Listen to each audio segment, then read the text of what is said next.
మనమందరం కూడా ఈ 16 నెలల కూటమి ప్రభుత్వం పాలన ఏ విధంగా ఉందో అందరూ చూస్తున్నారు. జగన్మోహన్ రెడ్డి సార్ తన టెన్యూర్లో 19 నుంచి 24 వరకు 2 ఇయర్స్ కోవిడ్ పోయిన తర్వాత కూడా ప్రజా ఆరోగ్యం పట్ల, ప్రజా సంక్షేమం పట్ల ఆయన తీసుకున్న వినూత్నమైన నిర్ణయాలందరూ కూడా అందరూ చూస్తున్నారు, అందరూ గర్విస్తున్నారు కూడా. ఆయన పాలనలో మేము పనిచేసినందుకు మేమంతా కూడా గర్వపడుతున్నాం. ఎందుకంటే యాజ్ అ డాక్టర్ కూడా మేము గమనిస్తే మెడికల్ అండ్ హెల్త్లో ఎంత గొప్ప సంస్కరణలు కానీ, ఎన్ని జాబ్ ఆపర్చునిటీస్ కానీ జగన్మోహన్ రెడ్డి సార్ టైంలో వచ్చినంత మనం గతంలో ఎప్పుడు రాలేదు. ఇంతకుముందు మనం చూస్తే ఓన్లీ 11 మెడికల్ కాలేజెస్ ఉంటే జగన్ సార్ అధికారంలోకి రాగానే 17 మెడికల్ కాలేజెస్కి శాంక్షన్స్ తీసుకొచ్చి ఒక 8,500 కోట్లలో దాంట్లో 5 మెడికల్ కాలేజెస్ని కంప్లీట్ చేసి, ఇంకా పులివెందుల, పాడేరు 2 పూర్తిగా కంప్లీట్ అయిపోతే ఈ కూటమి ప్రభుత్వం అధికారంలోకి వచ్చిన తర్వాత వాటిని కంప్లీట్ చేసి నిర్వహించకుండా వచ్చిన మెడికల్ కాలేజెస్కి ఎన్ఎంసీ 50 సీట్స్ పర్మిషన్ ఇస్తే కూడా నిర్వహించలేమో అని వెనక్కి రాసిన ఘనత ఈ కుటుంబ ప్రభుత్వంది.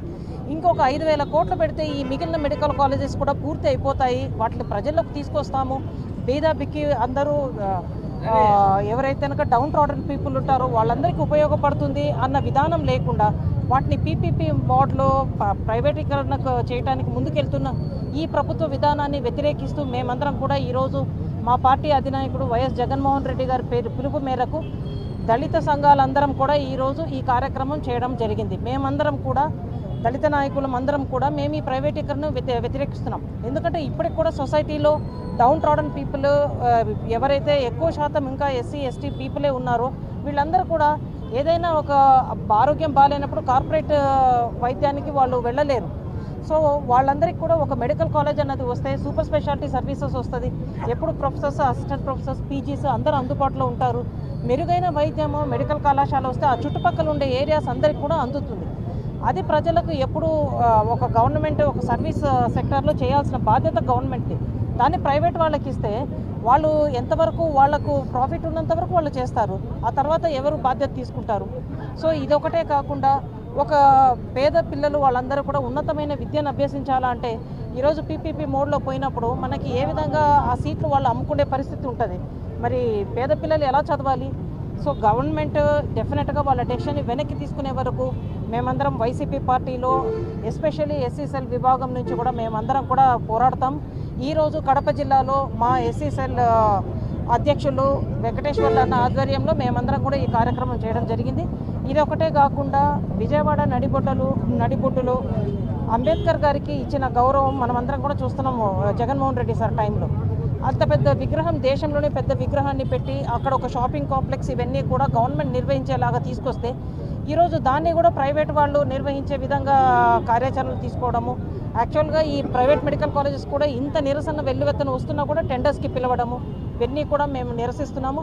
అంబేద్కర్ గారికి గౌరవం ఇవ్వాలా, అదంతా కూడా గవర్నమెంటే నిర్వహించాలా. ప్రైవేట్ మెడికల్ కాలేజెస్, ఈ గవర్నమెంట్ మెడికల్ కాలేజెస్ని ప్రైవేటీకరణ మేము నిరసిస్తున్నాము. అది ఒకటే కాకుండా ఈ అన్ని విధాల దాడులు కూడా ఏదైతే దళితుల మీద జరుగుతున్నాయో, సోషల్ యాక్టివిస్ట్ మీద జరుగుతున్న దాడులు అన్నింటినీ కూడా మేము నిరసిస్తున్నాము.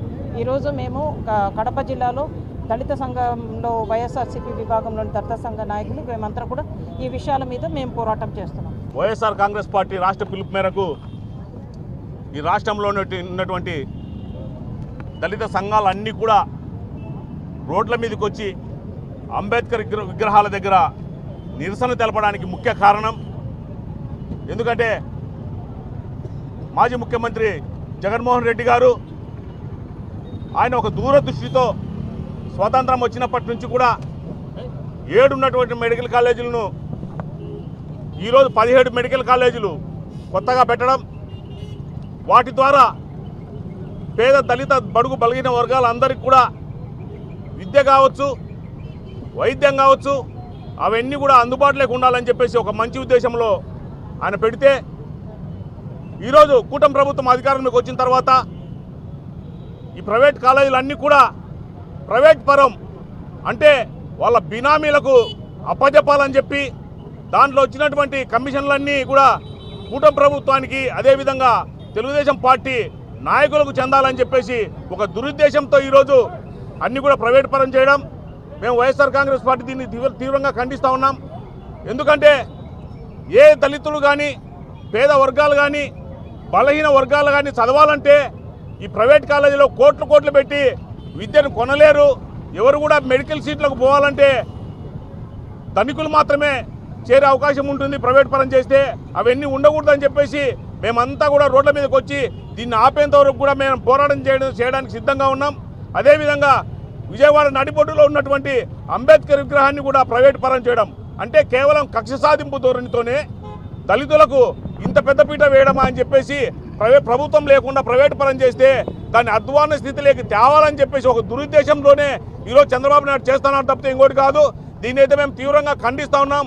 ఖచ్చితంగా దళిత జాతి యావత్తు కూడా దీన్ని గుర్తించాలి. ఏదైతే తెలుగుదేశం పార్టీలో ఉన్నటువంటి నాయకులు కూడా దీన్ని వ్యతిరేకించాలి. ఎందుకంటే ఒక దళితుడిగా పుట్టినటువంటి ఈరోజు రాజ్యాంగబద్ధంగా పదవులు తీసుకొని ఈరోజు అనుభవిస్తున్నటువంటి దళిత నాయకుడు అందరూ కూడా ఈరోజు దీన్ని ఖండించాలి.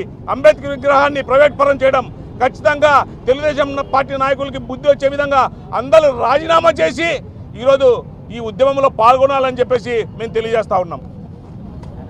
అండ్ ప్రింటెడ్ మీడియా వారికి ముఖ్యంగా ఇప్పుడు ఈరోజు చేసిన మేము ఈ యొక్క నిరసన కార్యక్రమము మా యొక్క మాజీ ముఖ్యమంత్రి వైఎస్ఆర్సీపీ రాష్ట్ర అధ్యక్షులు శ్రీ జగన్మోహన్ రెడ్డి గారి పిలుపు మేరకు అదేవిధంగా మా రాష్ట్ర ఎస్సీసెల్ అధ్యక్షులు సుధాకర్ బాబు గారు మరియు వర్కింగ్ ప్రెసిడెంట్ కనకరావు గారి యొక్క సూచనల మేరకు ఈరోజు కడపలో నడిబొడ్డున అంబేద్కర్ స్టాచ్యూ దగ్గర మేము నిరసన కార్యక్రమం తెలిపాము.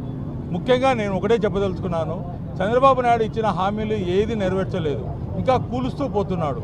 ఫర్ ఎగ్జాంపుల్ మెడికల్ కాలేజీలే ఇప్పుడు మా మిత్రులు మేడము అందరూ చెప్పారు, ఒకటే చెప్తున్నారు, ప్రైవేటు చేస్తే ఏమవుతుంది చెప్పండి, వాడు ఎక్కువగా అమ్ముకుంటాడు, దానివల్ల నష్టపోయేది ఎవరు? దళితులు. ఎందుకంటే దళితులు ఎందుకంటున్నారంటే అట్టడుగున ఉండేది దళితులే, ఫ్రీ సీట్లే ఉండవు, అప్పుడు డబ్బులు పెట్టి కొనేదానికి శక్తి లేదు. కాబట్టి మేము వైఎస్ఆర్ కాంగ్రెస్ పార్టీ ఇప్పుడు 17 కాలేజీలు పీపీపీ ద్వారా మొదటగా 4 కాలేజీలు తర్వాత 4 కాలేజీలు వరుసగా చేసుకుంటూ పోతున్నాడు.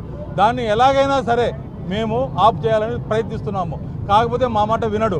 కాకపోతే 2029లో జగన్మోహన్ రెడ్డి వచ్చిన తర్వాత తప్పనిసరిగా ఈ 17 కాలేజీలను మళ్ళా గవర్నమెంట్ పరంగా మేము తీసుకొస్తామని ఘంటాపదంగా నేను చెప్పగలుగుతున్నాను.